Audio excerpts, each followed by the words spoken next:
Assalomu alaykum hammaga. Yangi o'z podkastiga xush kelibsizlar.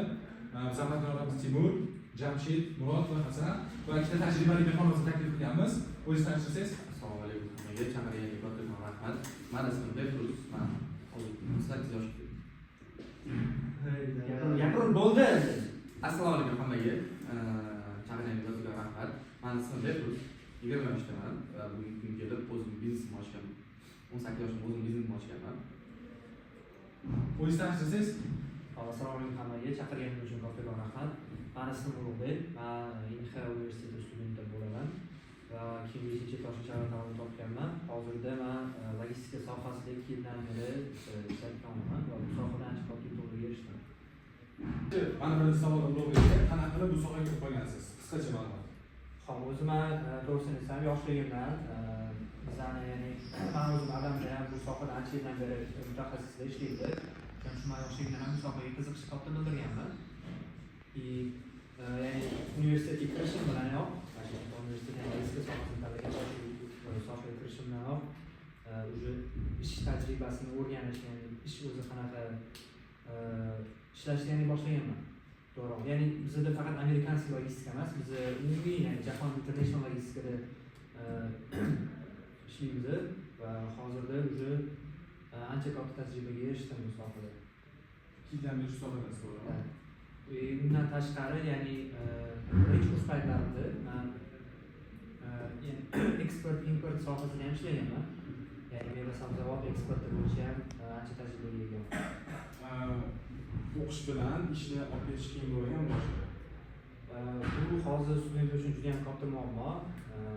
Bu narsa o'zi to'g'risini aytsam juda ham qiyin. Ya'ni sen bu Inha universiteti va ishlash juda katta mas'uliyat, juda ham katta vazifalarni juda ham ko'payib ketadi. Lekin men shunga qaramasdan ikkalasini ham olib borishga maksimal harakat qilib, hozirgacha mana eplab qolaman. Kattakon rahmat. Endi mavzuyingizni keyin olamiz. Siz o'z haqingizda kichkina startapingiz haqida gapirib bersangiz. Birinchi startapingiz haqida. Hop. Avvalambor men o'zim birinchi startapimni 18 yoshimda ochganman. Bu startap o'zimni yoshligimda tilagimdan, ya'ni futbolist bo'lishdan boshlangan. Sababi yoshligimda futbolist bo'lishni xohlaganman va ba'zi bir sabablarga ko'ra futbolist bo'la olmaganman. Bu sabablarni ochib bera olmayman. Ota-onam ruxsat bermagan. O'qishimdan qolishgan. Va shu sabab 18 yoshimda bir fikr kelgan, ya'ni startap ochish. Qanaqa startap? Futbol bilan связанный startapda. Shunda bu startapning ichida qanaqa? Ya'ni masalan siz futbol o'ynashni xohlaysiz. Futbol o'ynashga faqat jamoangiz yo'q yoki joy yo'q, qarashlaringiz yo'q.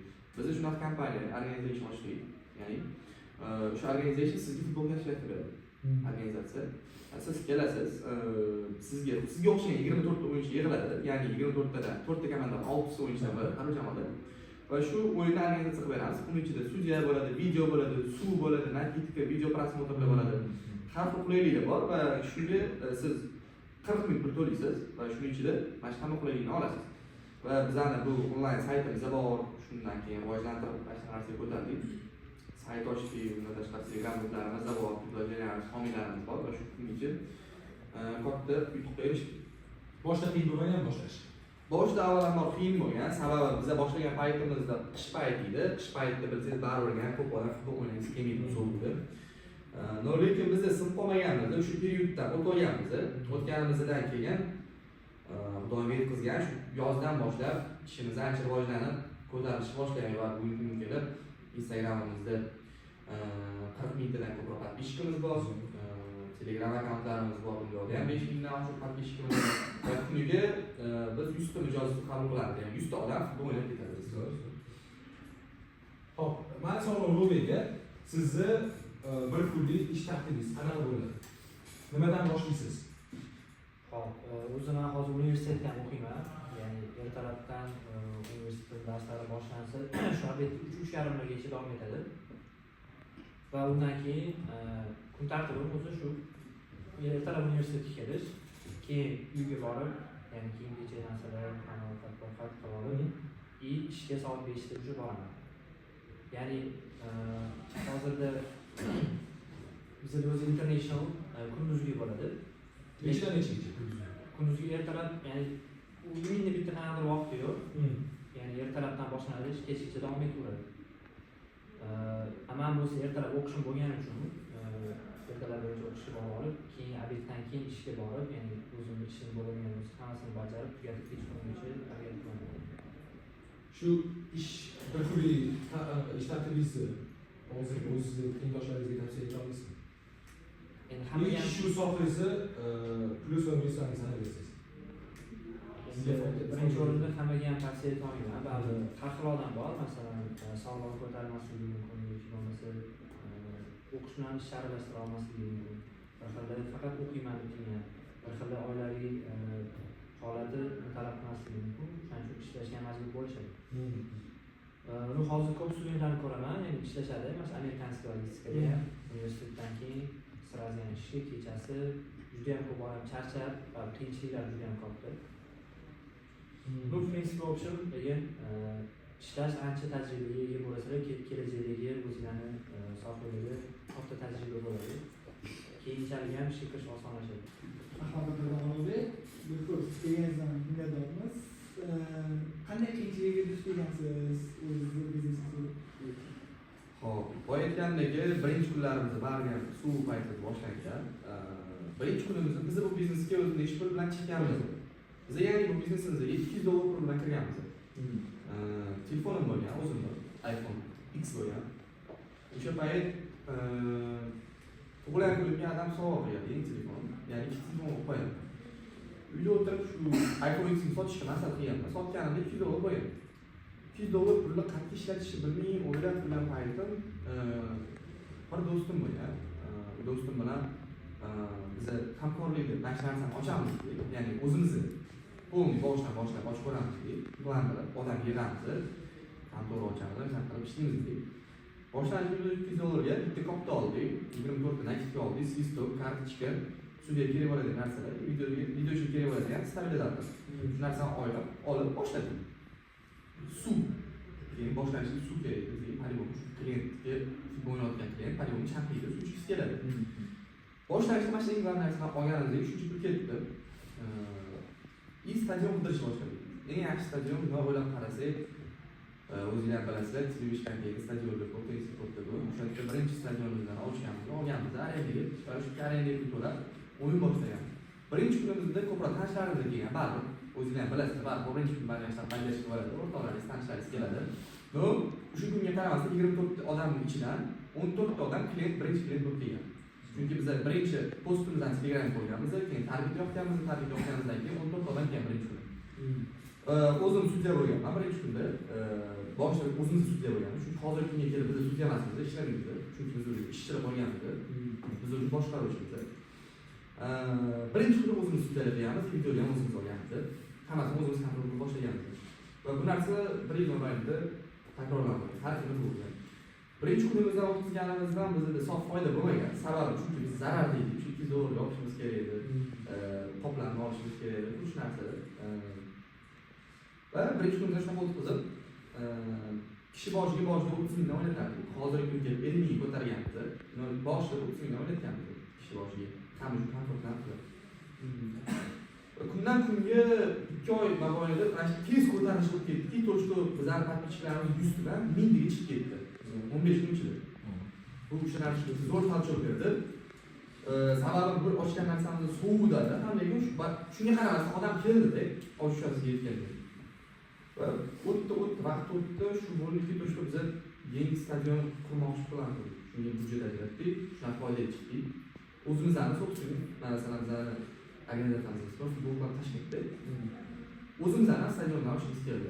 FCT Arena degan stadion. Va shunga biz pul ajratib stadion qurdik. Birinchi stadionimizni 1 yil oldin qurgandik. Yaxshi. Hozirgi kunga ichida stadionlar bor, sostavda nechtalar ishlaydi. Xo'p, qarang, bugungi kunga kelib biz ikkita stadionda o'yin qilamiz, bittasi o'zimizdan stadion, ikkinchisi biz boshqagan stadionimiz, ya'ni birinchi paketda o'yinlar o'tkazgan stadion. Rastasiyasidan uzoq emas, yaqin bir-biriga. Kelasi misol, televizorlar yonida joylashgan.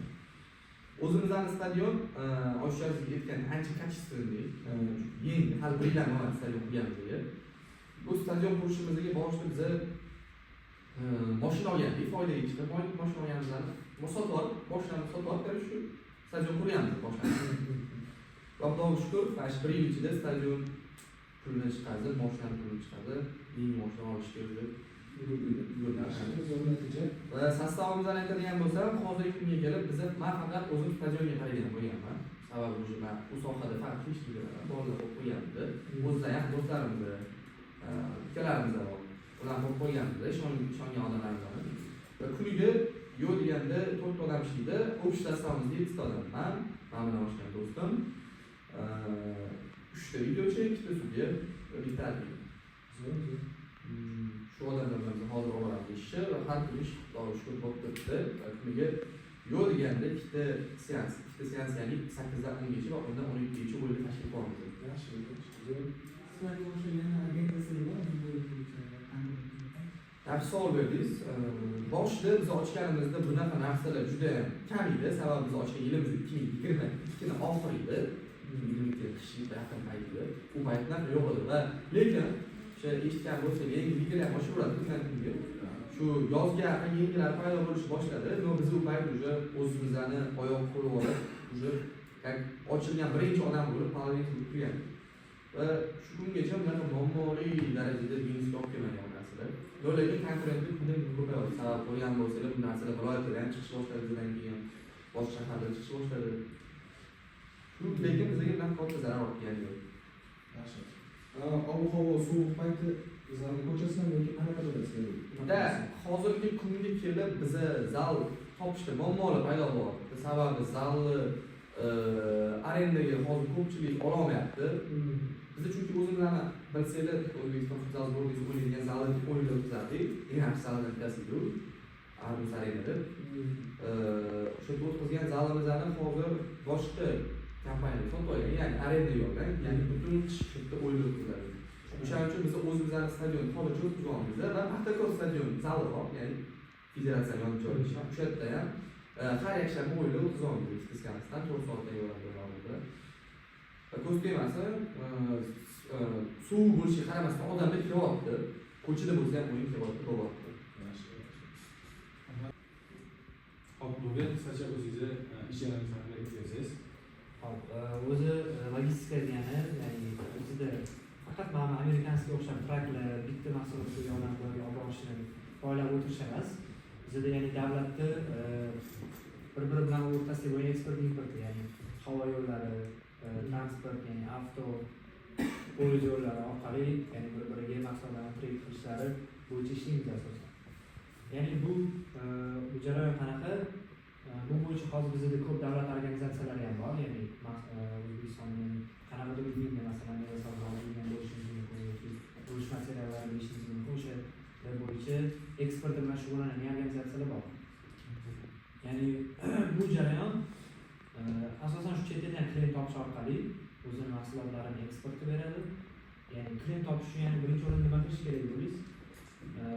Birinchi o'rinda klient topish uchun ya'ni chet elda bo'layotgan o'sha ko'rgazmalar, yarmarkalar, har xil o'sha tadbirlarda qatnashish, borib yoki shartnoma imzolashga erishish, undan keyin o'sha keyingi kelajakdagi qilgan maqsadlarga erishish uchun eksportni amalga oshirsa bo'ladi. Hop, Nurga, 2 yildan beri logistika ishlamada bo'lasiz. Boshida daromad qisqarib qo'ygan, hozirgi daromadingizni berasizmi? Hop, boshida o'zim ham o'sha eksport bo'yicha ishlaganman. Yo'qda mana daromadim 9 million atrofida bo'lgan. Ertalab soat 9dan 6gacha. Undan keyin, ya'ni universitetga kirib уже boshida amerikanskiy ishlaganman, undan keyin international o'tib ketganman. Yo'g'a hozirgi daromadim keladigan bo'lsa, 1,5-2 million atrofida.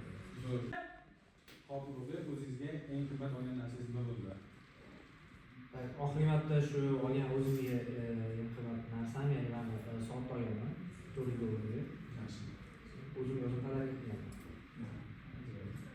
Javob so'ragan bo'ldi. Men tushunishim bo'yicha sizni ishingiz masalan международный, ya'ni xalqaro logistika bilan bog'liq, to'g'rimi?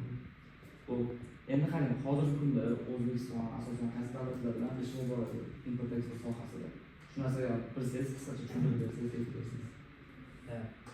Hozir O'zbekiston o'zi asosan 90-80% mana shu Aziya bo'yicha, ya'ni atrofimizdagi davlatlar, Rossiya, Qozog'iston, Undan tashqari hozir Yevropada, Amerika, Shimoliy Amerika, Janubiy Amerikada ham bizni ancha bozorga kirish erishib bor.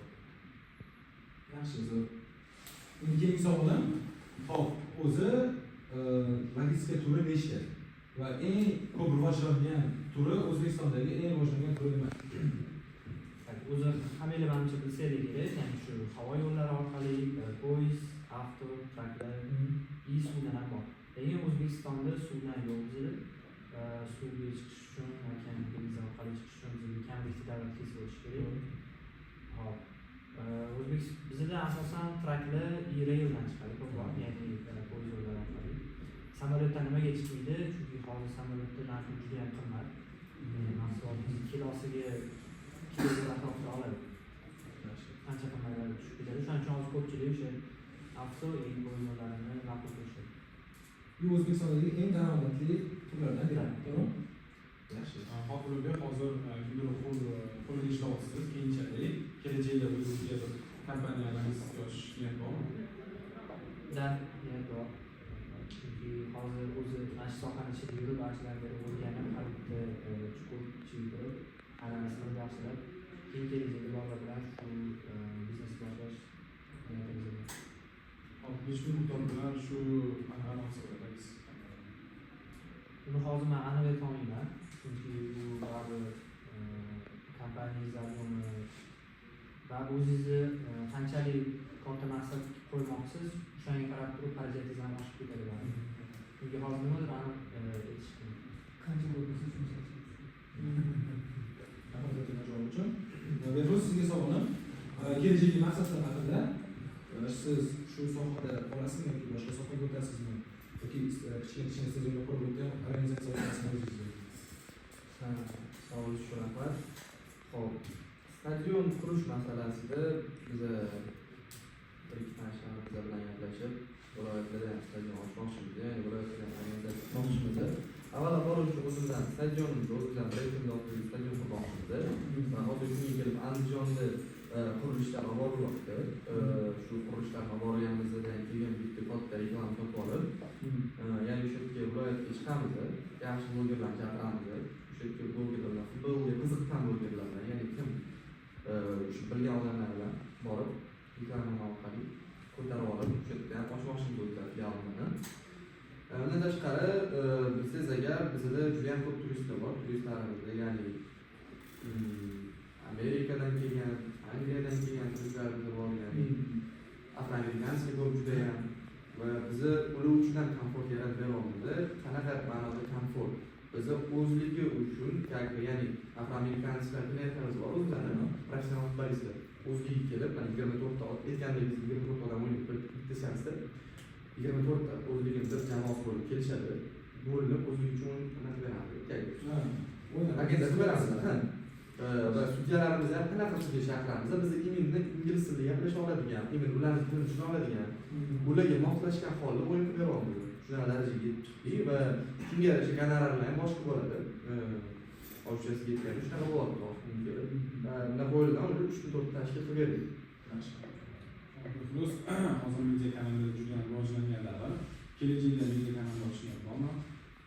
Media kanalni ochish niyat aslida o'zimda yo'q, lekin biz ham brend bo'lib qaysi media komanda bilan kollaboratsiya qilsak, menimcha bu yaxshi bo'ladi. Sababi biz kirishganimizdan keyin bu narsada ochishga yetgan optimiz yo'q media komanda ochish bo'yicha. Bizning lekin brendimiz bor. Bu brend bilan biz shu media komandani yuksalish olib chiqishimiz mumkin, ya'ni ko'tarishimiz mumkin. Dalishman. Yaxshiroq kontrakt, gonorarli, real narsaga kelsa, gaplashib, muzokara olib borib, ko'tarsak bo'ladi. Lekin biz o'zimiz ham yuksalish bera olamiz, organizatsiya tomondan, finansirovание tomonidan. Shunda ma'qul bo'ladi bizga. Agar sir bo'lmasa, hozir onlayn qurma o'yinlari ko'payib ketgan. Aytganingizdek, bizlarning Instagramda 40 ming obunachi bor va sizga taklif tushganmi onlayn qurma tomonidan chiqib sizlar blogerlarga yoshlar reklama qilish haqida? Ochchasi betaman tushgan. Bitta emas, 3 ta tushgan. Bizda Ahmad degan narsa bor, Instagramda bilsangiz, Ahmad degan narsamiz bor. Ahmadimiz 40 milliondan oshdi. Ya'ni bir oy davomida 40 milliondan oshdi odam uni ko'radi. ko'rgandan keyin bizga u bukligi kontorlanib, как бы rekomendatsiyasida chiqish boshlagan va bizga proyektasi yozgan. Sizlar bizga brendimizdan kichkina joy masalan video tamoman video qanatasida как бы video montaj qilayotganini qilib bersangiz davom beramiz, sizga davom qiladi, sizga foyda bo'ladi. Chiqishyaptilar bilan biz конечно же yo'l deganmiz. Sababi bu pulni to'g'ri masalan bu oson pul lekin baribir ham o'zingizlar bilasiz bu bizda javob katta. javobi katta. Siz bo'lmasa qancha miqdorda pul taklif qilishgan yoki sizga shartnoma taklif qilishganmi 3 yilga 4 yilga yoki 1 yil yo'lyapingiz bo'ldi. 1 yillik shartnoma taklif qilishgan, 1 yillik shartnomasi $100,000 beramiz deyishgan. $100,000 bu degani как бы siz hafta davomida 2-3 marta post qo'yishingiz kerak ularni brend как shu qanaqasini chiqadi, ismini ko'rsatib da, reklama har bir videoda ismini yozishingiz kerak va qanaqadir как бы komment yozib berishingiz kerak ular to'g'risida masalan maqsadli. Bo'ldi. Ikkiga bizda aytganimdek o'zimizdan agentkalar bor. Ustidan kiyish uchun odamlar ranglanadi. Bu formasi o'zida legallar formasi bor. U formamizga ham ismini qo'shish so'ragandi. Shu aytgandek $100,000 beramiz degan boshlang'ich to'lovi sifatida. javob uchun kattakon rahmat. Ulug'bek sizga savolim. Sizni otangiz qarshi bo'lmaganmi boshida mana shu logistika sohasiga kirayotganingizda? Yoki o'zingiz xohlab kirganmisiz yoki kim bilan kirganmisiz? Yo'q, men ota-onam umuman qarshilik bildirishmagan. Chunki men o'zim yoshimdan qiziqqanman aytganimdek. Nima deydi? Mani ota-onam ya'ni o'zimni qarorimni hurmat qilishgan, o'zimni tashlab qo'yishgan. Qaysi o'zing yoqtirgan ishing bilan shug'ullan, ularni shu tajriba orttirib, o'zing xohlagan darajaga chiqib olish, yaxshi daromad topib keladi. Nima deb o'ylaysiz? Necha yil davomida siz shunaqa ish olasiz? Mana shu o'zingizni rejimingizda kechqurun ishlar, musobaqaga nazorat to'g'ri. Iloji boricha o'zi universitet tugatgandan keyin уже darsi ko'proq bu sohani ichiga o'tib, ko'proq vaqt ajratib, ko'proq shug'ullanish. Menimcha shu 5-10 yil yana shu atrofda o'tgan. Shu bilan bizning podkastimiz tugadi. Hammaga rahmat kattakon. Ikkita mehmonimizga kattakon rahmat kelganingiz uchun vaqtingizni ajratib savollarimizga javob berganingiz uchun kattakon rahmat. Sizlarga ham rahmat.